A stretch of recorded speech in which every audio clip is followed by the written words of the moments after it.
એમાં એને આનંદ.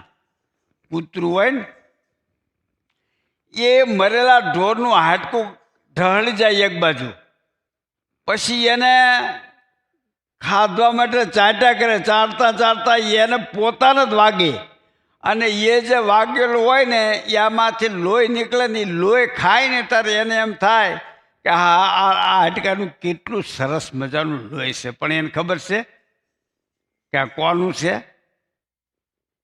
એ લોહી તો પોતાનું જ છે. એટલે ભગવાનનું સુખ લેવું હોય તો ભગવાનનું ભજન, સ્મરણ, કથા, વાર્તા, કીર્તનમાં જે આનંદ છે એવો બીજે ક્યાંય આનંદ મળતો નથી. માટે ભજન કરજો તો ભગવાન તમને આ લોકમાં સુખ્યા કરશે અને પરલોકમાં પણ સુખ્યા કરે. સુખનું કારણ એક જ છે, ભગવાનનું ભજન. એ સિવાયનું કોઈ બીજું સુખ છે